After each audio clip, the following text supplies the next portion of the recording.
Spanish era, American era, Japanese era, all these that happen in the Philippines are fairly knowledgeable to the Filipinos nowadays. But when it comes to the Philippines pre-colonial period, I don't think the same can be said. Which is a shame actually, because even before the coming of the 3 foreign races, we were pretty much living in a veritable paradise. Now let's look at some of the compelling reasons why we think life was really better during the pre-Spanish Philippines. The first is that women shared equal status with men. During pre-colonial times, women shared equal footing with men in society. They were allowed to divorce, own and inherit property, and even lead their respective barangays or territories. They had the sole right to name their children. It could be said that pre-colonial Philippines was largely matriarchal, with the opinions of women holding great weight in matters of politics and religion. They also headed the rituals as the barbaylans. Second, society was more tolerant back then. Aside from allowing divorce, women back then also had a say in how many children they wanted. Sexuality was not as suppressed, and no premium was given to virginity before marriage. Surprisingly, with the amount of sexual freedom, no prostitution existed during the pre-colonial days. Third, the people enjoyed a higher standard of government. The relationship of the ruler to his subjects was very simple back then. In return for his protection, the people paid tribute and served him both in times of war and peace. Although the datus technically came from the upper classes, he could be removed from his position by the lower classes if they found him wanting of his duties.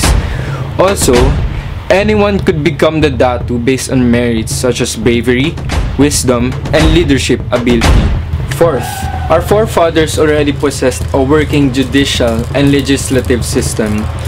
Although not as advanced or as complicated as our own today, the fact that our ancestors already possessed a working judicial and legislative system just goes to show that they were well versed in the concept of justice.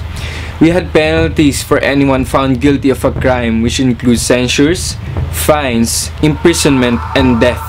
And this is exactly the kind of government our ancestors had. Like we've said, the system was not perfect, but it worked. Fifth, we were self-sufficient. In terms of food, our forefathers did not suffer, for they have been blessed with such a resource-rich country. They had enough for themselves and their families. Later on, when they have learned to till the land using farming techniques, they became quite more advanced for their time. The Banawe rice terraces is one such proof of our ancestors' ingenuity. Sixth, we had smoother foreign relations. We've all been taught that before the Spanish galleon trade, the pre-colonial Filipinos had already established trading and diplomatic relations with countries as far away as the Middle East.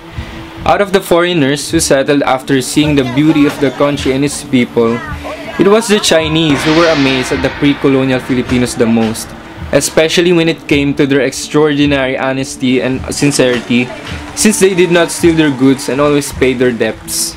Seventh, they had the know-how to make advanced weapons. Our ancestors, far from being the archetypal spear-carrying, bahag-wearing tribesmen we picture them to be, were very proficient in the art of war. Aside from wielding swords and spears, they also knew how to make and fire guns and cannons. Raja Sulaiman, in particular, was said to have owned a huge 17-feet-long iron cannon. Eighth, several professions already existed.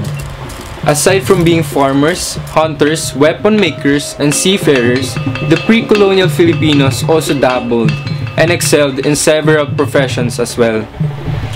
To name a few, many became involved in such professions as mining, textiles, and smithing.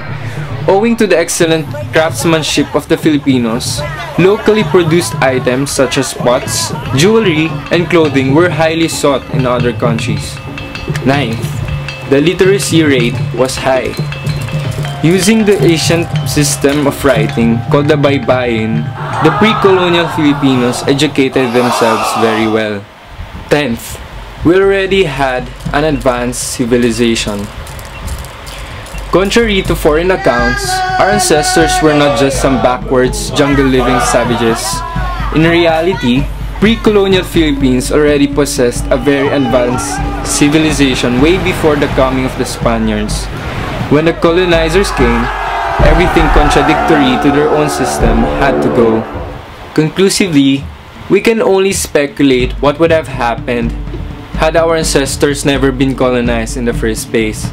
Although the Spanish era and the American period by extension did have their good points, would it have really been worth it all in the end?